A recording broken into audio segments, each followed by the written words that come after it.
pour les plus geeks d'entre nous qui ont un téléphone extrêmement performant avec une reconnaissance faciale, c'est un peu la galère depuis un an, on va le dire, pour tout cela.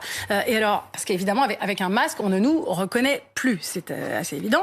Donc, comment fait-on pour le débloquer? Raphaël Grabli, vous êtes notre spécialiste tech, BFM TV, BFM Business.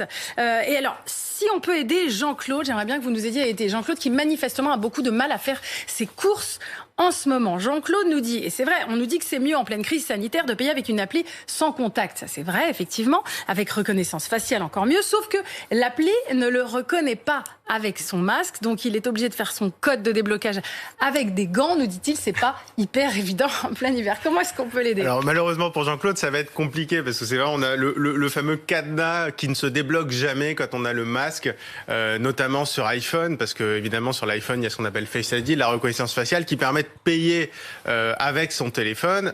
Alors Apple a déjà fait des efforts l'année dernière. En fait, ce qu'ils ont fait, c'est qu'ils ont, on va dire, accéléré le processus. C'est-à-dire qu'avant, on avait le masque, ça ne se déverrouillait pas, il fallait attendre 10-15 secondes avant d'avoir la proposition du code. Donc on attendait comme ça tous devant nos smartphones. Ils ont dit bon, on va accélérer le processus. Donc maintenant, on peut mettre le code directement. Donc dès que le smartphone détecte un masque, il propose de rentrer son code. Et ce que va faire Apple dans les prochains mois, dans la prochaine mise à jour d'iOS, c'est de proposer une reconnaissance faciale adaptée au masque. C'est-à-dire que le smartphone, l'iPhone va nous reconnaître, y compris si on a un masque. Mais il y a une condition, parce que forcément c'est moins sécurisé. Il faudra avoir une Apple Watch avec soi, à son poignet, déverrouillé. C'est-à-dire que ça permet d'avoir une sorte de sécurité supplémentaire. L'iPhone, il est connecté avec l'Apple Watch. Il s'est dit, bon, a priori, la personne qui essaie de déverrouiller, je le reconnais à peu près avec son masque. En prime, il a une Apple Watch à son poignet, qui est liée évidemment à son smartphone, donc ça permet de le reconnaître.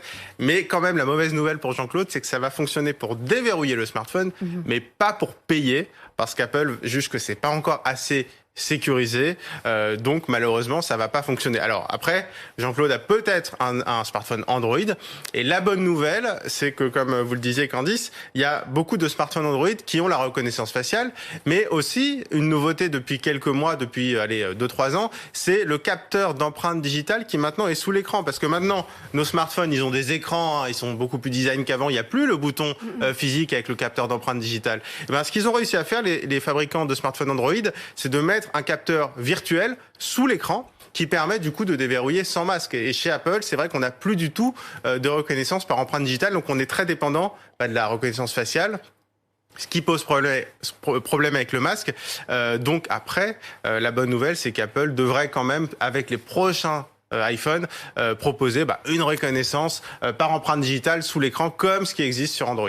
Donc ça veut dire que la reconnaissance faciale, ça prend vraiment en compte l'ensemble du visage, ça pourrait prendre juste les yeux ou... Alors, d'ailleurs, ça a déjà existé, ça existe, la reconnaissance par oculaire. Il y a même, il y a même Samsung qui proposait de la reconnaissance par iris, notamment en infrarouge, il y a quelques années. Alors, ils ont arrêté parce que c'était un petit peu compliqué, mais oui, il y a plein de méthodes. Et en fait, on se disait qu'avec les masques, ça allait un petit peu handicaper les systèmes de reconnaissance faciale. Sauf qu'en fait, c'est l'inverse, ça les rend encore plus performants, parce que c'est un nouveau défi pour tous les fabricants de logiciels de reconnaissance faciale qui essayent maintenant de nous reconnaître aussi bien, mais avec uniquement le haut du visage. Et à mon avis, pour le moment, c'est pas encore suffisamment au point. En fait, ça fonctionne techniquement, mais pas suffisamment sécurisé pour qu'on puisse payer. Mais ça va arriver. Et donc, paradoxalement, en fait, le fait de l'utilisation massive du masque et ses nouvelles habitudes va peut-être rendre la reconnaissance faciale encore plus pointu. Alors, pour des services comme ça, on apprécie, c'est pratique. Ouais. Après, pour les dérives dans certains pays, c'est vrai que ça peut aussi poser problème. C'est toujours le problème. À combien de temps on peut imaginer qu'on pourra bénéficier de ces services-là? Déjà pour Apple et puis pour les autres? Pour Apple, c'est très simple. Donc, encore une fois, pour déverrouiller son smartphone avec le masque, avec une Apple Watch, c'est dans quelques semaines, en fait, c'est la nouvelle version d'iOS, une mise à jour qui va arriver, on va dire, au printemps. Donc, c'est déjà en cours sur les versions test. Donc, ça va être déployé au printemps. Pour les smartphones Android, pour le moment, il n'y a pas d'annonce qui a été faite dans ce sens-là. Donc, il faut se contenter, entre guillemets, de la reconnaissance par empreinte digitale, mais qui fonctionne très bien. Donc, après tout, on n'a pas forcément besoin de passer par la reconnaissance faciale.